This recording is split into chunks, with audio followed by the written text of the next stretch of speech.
Recognizes the senator from the Berkshires, Mr. Downing. Thank you very much, Mr. President. First, thank you to Jen and Dan for your altogether too kind comments. Jen, when I was thinking about who I wanted to introduce me on this day, I thought precisely of the moment you referenced, being the only senator in my class at the legislators boot camp at UMass, having little idea of what I had gotten myself into, which wasn't exactly on the campaign literature. You were a calming voice there. I think you described this institution, this legislature, as being a place that was kind of crazy, but where you could get a lot of good things done. And I think much of our communication over the years has centered around both those kind of crazy moments and those moments where we break through and we get some good stuff done. And from my district, thank you for your advocacy on mental health and substance abuse. I know talking to the constituents who were there that day, and many who have never met you but have benefited from your tenacious advocacy on these issues. Thank you for that kind introduction, for your service.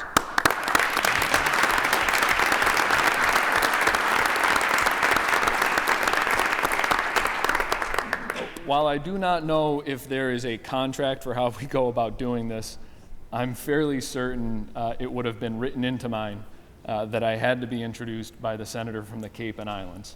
Not just because I was lucky enough to meet my wonderful wife, Michaela, while she was working for Dan's predecessor, and not just because she served as Dan's first chief of staff, but because I feel like on almost every issue and almost every day that we came together in this body, Dan and I had some form of a running dialogue. We didn't always agree on how we were going to get there, but we always agreed on the need and the urgency of getting there. And a quick story that I need to share about my good friend Dan Wolf that shows you the kind of man he is. At one of the toughest times in my family's life, we were trying to pull everyone together. And part of that included getting some in-laws from one of the islands on the Cape out to Western Mass for my brother's wake and his funeral. And you can imagine at the last minute that was rather difficult. And we called Dan. We thought he might know someone in the transportation sector in the Cape. And when we called him and just said, hey, they're having trouble getting off the island, can you help? His answer was yes. Now you might think, well, yeah, it should have been. His answer wasn't just yes. The man got in a plane himself, flew out to the island, picked up the in-laws, and flew them to the Berkshires himself. That's the kind of man that Dan Wolf is, and we're lucky to have him here in the Senate.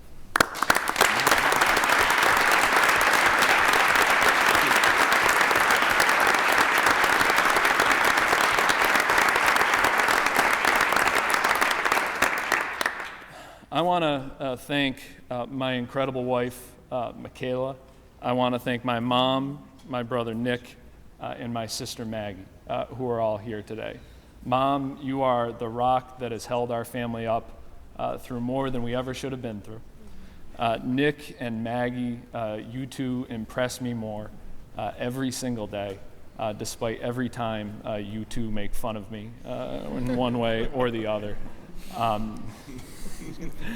And Michaela, if I am half as good a person as you are, then I will have been a great person, and I am just lucky to be beginning a new adventure and a new chapter in our life together.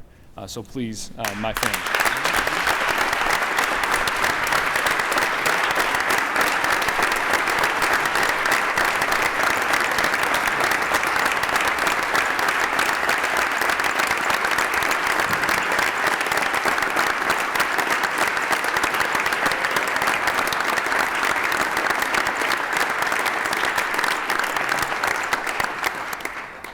To the friends and family who have joined me here today, family who have been there from the start and through everything, friends who became family over the last 10 years when a 24-year-old with a resume that was even thinner than his non-existent hairline when he called you 10 years back, said he might want to do a crazy thing and run for office, and you didn't even question it and say word one. Thank you from the bottom of my heart for your support. I want to thank two people who aren't here today. I want to thank my dad and my brother Nate. I lost my dad 13 years ago last week. I lost my brother Nate, as many of you know and remember, 4 years and 8 months ago. Every time I've entered this chamber, I have touched their prayer cards before our session has begun. We share a great deal in common, and they have been there with me through every day of my life, whether they were here physically or not. And I want to thank them for the lessons they taught me in their lives. I want to thank them for the lessons they taught me when they weren't here with us. If I have done this job well, I have done it because they have been seated on each of my shoulders.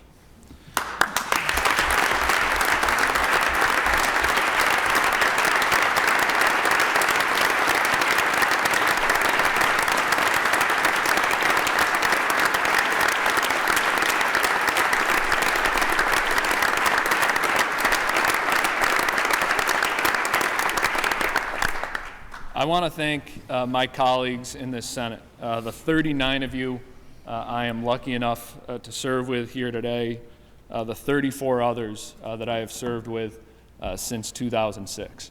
There has not been a day in the 10 years that we have served together where I have not been amazed or impressed by the talent that is assembled in this chamber.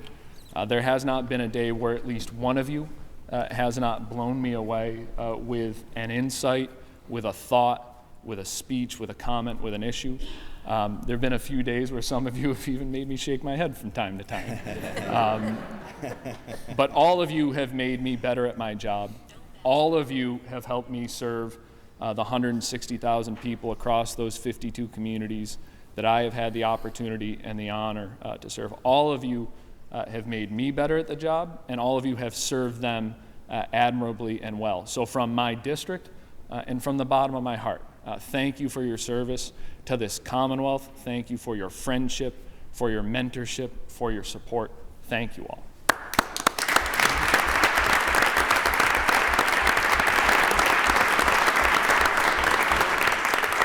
I want to thank my colleagues in the Berkshire and Western Mass delegation from the House, with whom I've had the honor to serve the 52 of the 351 cities and towns that make up Western Massachusetts. And I want to read their names.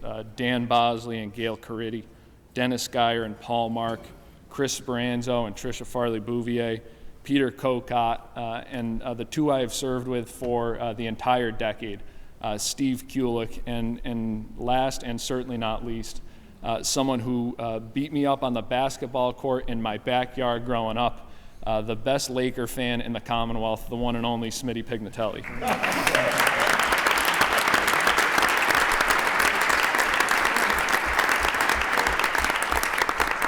I want to thank the hundreds of local officials who I have worked with as we have served our communities together, whether it was serving the 121 people that reside in the town of Monroe in western Franklin County, or our 45,000 neighbors in the city of Pittsfield.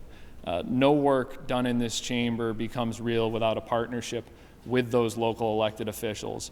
And having represented 52 communities and lots of local officials, I should know. So I'd like to thank them for their service, especially coming from those smaller communities. It is difficult and grueling work, and people give of their time and talents consistently for their communities, and it has blown me away from day one. I want to thank everyone who makes this institution and this building work, many times in spite of our best efforts.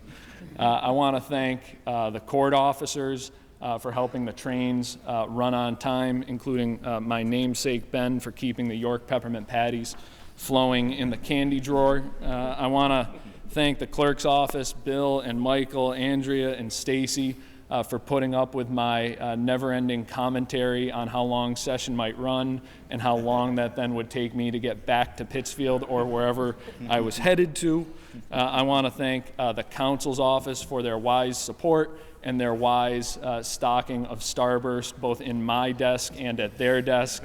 Thank you all very much. You know the best way to get me from saying, "Is that bill ready yet?" is to say, "Did you know that there were orange Starburst in the bag?" I want to thank the colleagues, my colleagues' staff.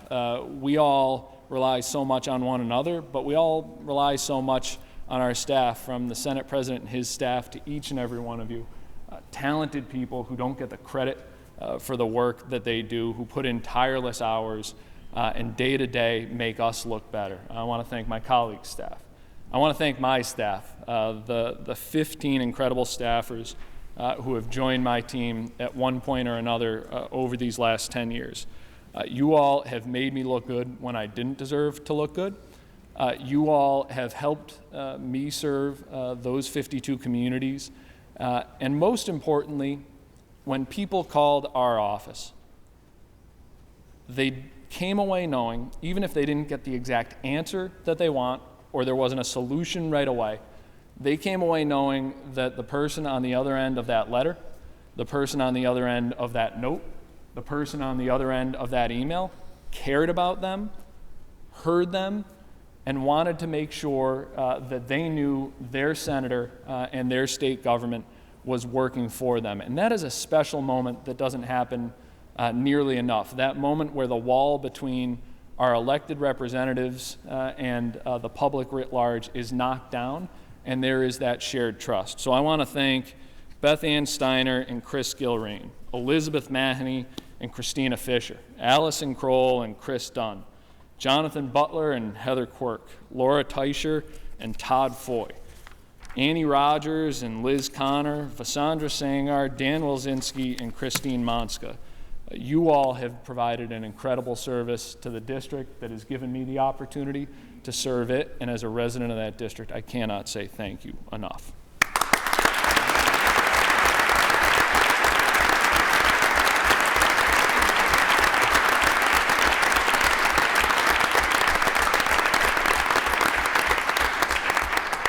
And I want to thank the 160,000 people of the Berkshire, Hampshire, Franklin, and Hamden district who gave me the greatest opportunity and honor anyone can have, the chance to give back, to serve the community that gave me every opportunity in life.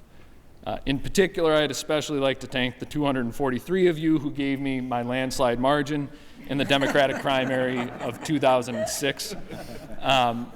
But I would like to thank all of you, whether you voted for me or you did not, whether you disapproved of everything I did and let me know it, or if you supported every last thing I did, which I think that Venn diagram just gets to my mom. But I want to simply thank all of you in the district. I never thought that I would get this opportunity, let alone to get this opportunity for a decade. Pittsfield, not unlike the Senate, has been there for us, for my family. The Berkshires, Western Mass, have been there for us. And to be able to give even a little bit back means the world to me. And you don't get that without being given the opportunity by the voters. I love my hometown. I love Pittsfield, the Berkshires, and Western Mass. I love them for everything that's right with them, which we don't talk about nearly enough. I love them for everything that's wrong with them, which we focus on too often. Like every other community in Massachusetts and this country, we have our strengths and our assets. We have our challenges, our problems. We have gone through tough times. We have begun to rebuild. There is more work to do, but they are special, special places. They're special places I knew to varying degrees when my Uncle Jack called me on St. Patrick's Day 2006 to say the Senate seat back home had opened up and that I should run. I thought it was a prank, and I hung up. He called back. After a few times calling people to verify what was going on, I called my brother Nate to let him know the seat was open and to talk through the opportunity. At some point in the conversation, after I had listed many of the reasons why I shouldn't run, I realized that no one was on the other end of the line. I called Nate back and began to complain about my cell service. He quickly shot back, "I hung up on you. Don't be an idiot. You're running." Did I mention this was my younger brother? Nate, having convinced me to run, would move to D.C. for an internship. Apparently, the Supreme Court topped chicken dinners and pancake breakfasts and going door to door in July. And I'd start to learn much more about these special places. Visit by visit, door by door, conversation by conversation. And after 6 months of being called a nice young man, a Guinness Book record number of times, which was code for you shouldn't vote for a 24-year-old, countless hours volunteered phone banking, lit dropping, door-to-door knocking, sign holding, those 243 votes out of 24,735 cast provided the margin that would lead me here for the next 10 years. Much like those places in Western Mass are special to me, this Senate is a special place too. It's a special place for me personally. Other than Pittsfield, I have spent more time here than anywhere else in my life. I met my wife here. I lost my brother and my best friend while here. All of us, no matter our length of time or service in this body, experience some form of these ups and downs. And like the best community, we rally to one another in those times. We share in our colleagues' success and support them in their times of needs. We don't always agree, nor should we. But we do always look each other in the eye. It's the beauty of how this place is built. We look each other in the eye, we make the case the best way we know how, and let the chips fall where they may.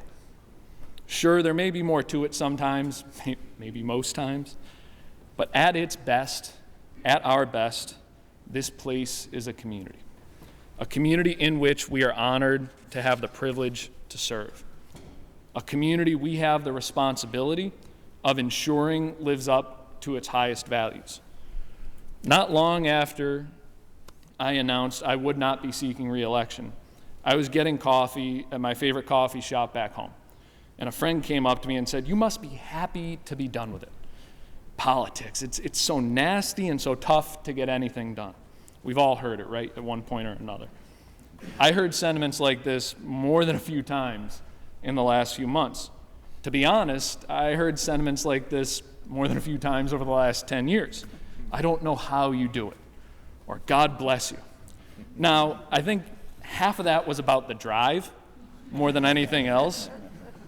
And I will be the first to say that I will not miss the turnpike or late night drives between community meetings and events stretched out over the Berkshire Hills, no matter how pretty the sunset, the fall foliage, or the first snow. But the other half of that is what I want to respond to. The skepticism at best and the cynicism at worst about public service. The thinking of my friends and many others is, "You've seen it on the inside. You must be more negative, more jaded, more beaten down.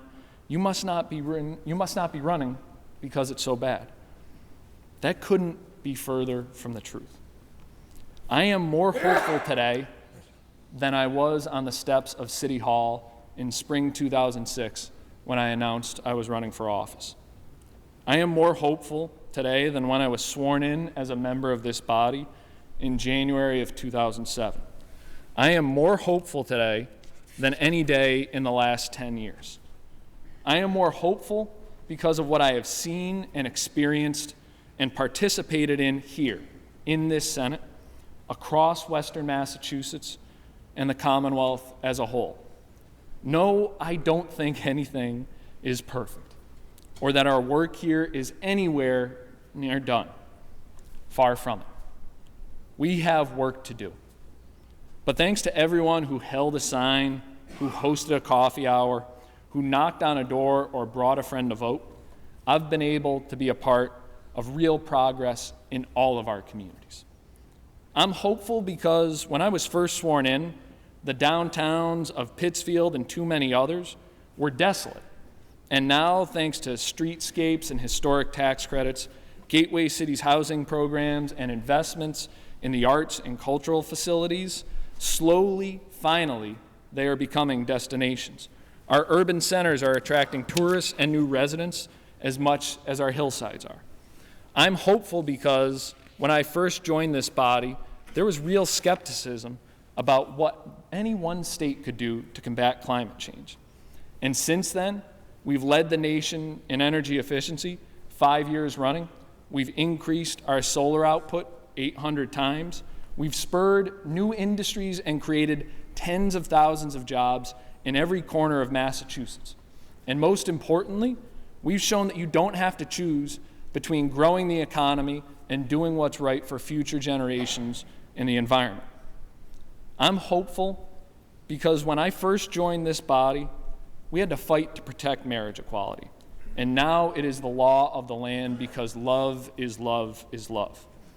I'm hopeful because when I first got elected, there hadn't been a new building on MCLA's campus in 3 decades, and Berkshire Community College was in dire need of repairs. Now BCC is busy with upgrades, and the Center for Science and Innovation at MCLA stands as a clear statement to every kid in Berkshire County and across the Commonwealth that if you work hard and strive, a higher education and a job in the 21st century economy will be there for you. I'm hopeful because when I first got elected, the state and federal government hadn't invested to solve broadband access, leaving more than half of the communities I represented without an on-ramp to the modern economy. Now, thanks to $95 million from the state, help from the federal stimulus, and countless hours of work by volunteers locally in Wired West and other organizations, we are close to closing the digital divide. I'm hopeful because when I first announced my campaign, I said our duty wasn't just to build the bridge to the 21st century that President Clinton talked about, but to make sure that everyone had the opportunity to cross that bridge. We have helped many of our constituents cross it, with increases in the minimum wage and the earned income tax credit, with greater investments in higher education affordability, protecting earned sick time, and more. We have helped them cross that bridge because in one of the richest states in the richest country on the planet, if you work hard and play by the rules, you shouldn't live in poverty. I'm hopeful because when I first joined this chamber, the 33,000 transgender residents of our communities had no protection from being discriminated against in housing, employment, and public accommodations simply because of who they are. And now they have that protection. I'm hopeful because of the hundreds of constituents who over the years came out to coffee and conversations or public meetings to learn more about what's going on in their state government, to have their voices heard, and to be a part of the solution. I am more hopeful because of every personal letter or email or call that someone ever took the time to write, send, or make. I am more hopeful for those who said I couldn't be more wrong, and I am hopeful for those who said I couldn't be more right. I am just as hopeful for those who wrote in saying they just wanted their voice to be heard. I am hopeful. I'm hopeful because none of this progress is mine. It's not any one public official's. It's not yours. This is ours. This progress is ours. Me, you, the 6.7 million residents of Massachusetts. It is not enough, not nearly enough. But it is real, and it is a testament to what we can do when we, as a former governor of this state was fond of saying, hope for the best and work for it.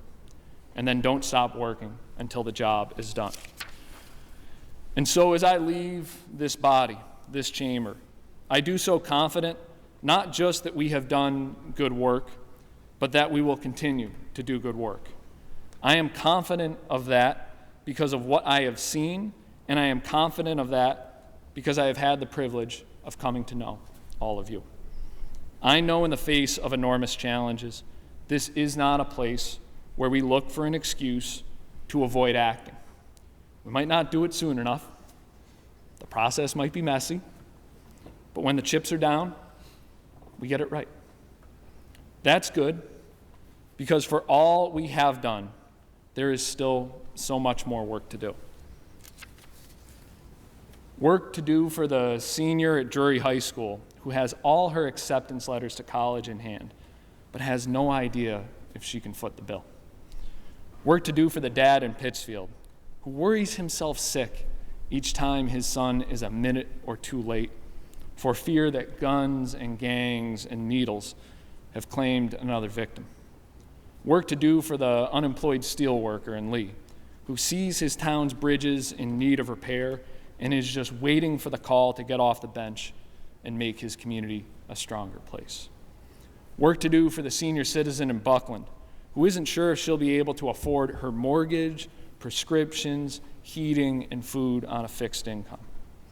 Work to do for the young parents, sitting at a dinner table, going over the bills after the kids have been put to bed, wondering how they'll make ends meet, let alone achieve their dreams. We've got work to do.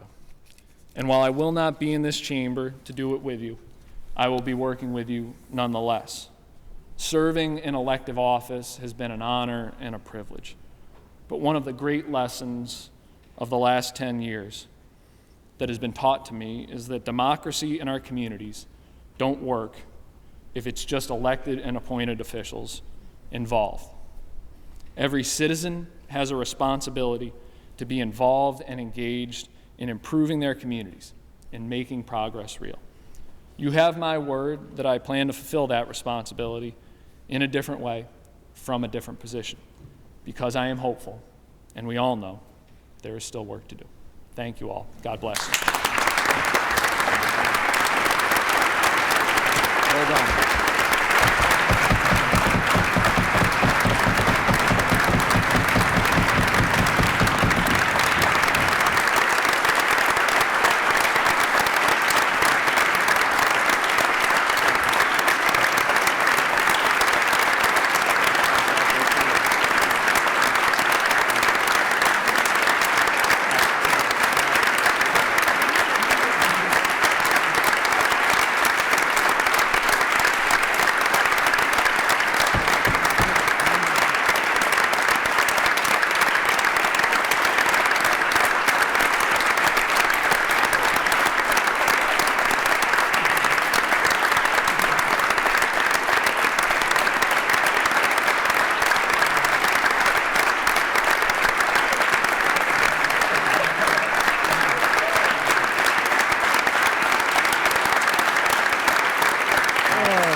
From Worcester, Ms. Chandler moves that all of the above remarks be spread upon the record. All those in favor say aye. Aye. Opposed, no. The ayes have it, and the remarks will be spread upon the record. The chair would ask that we give a warm welcome to our colleagues in the House who have joined us to hear the remarks of the gentleman from the Berkshires, the Western Massachusetts Dean of the House, Mr. Kulik.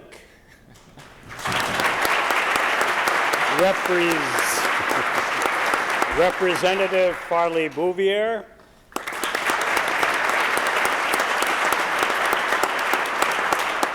And the worthy basketball opponent of our colleague, Mr. Smitty Pignatelli.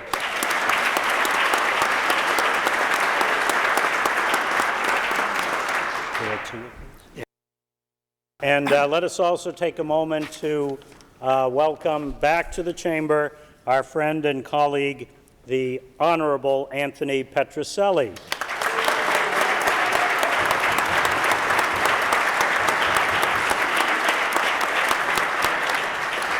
We will briefly interrupt the farewell speeches for two emergency preambles so that these two matters can get to the governor's desk today.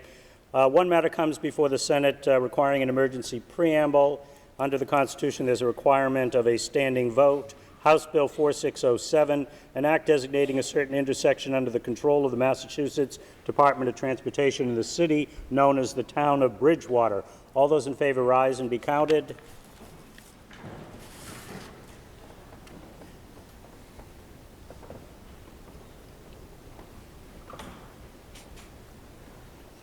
28, Mr. President. Thank you. Those opposed? 28 having arisen in the affirmative, none in the negative, the emergency preamble is adopted. One additional matter comes before the Senate for its final passage requiring an emergency preamble, and under the Constitution there's a requirement of a standing vote. House Bill number 4735, amended, an act establishing a sick leave bank for Ennis Pierre, an employee of the Department of Public Health. Those voting in the affirmative, please rise and be counted.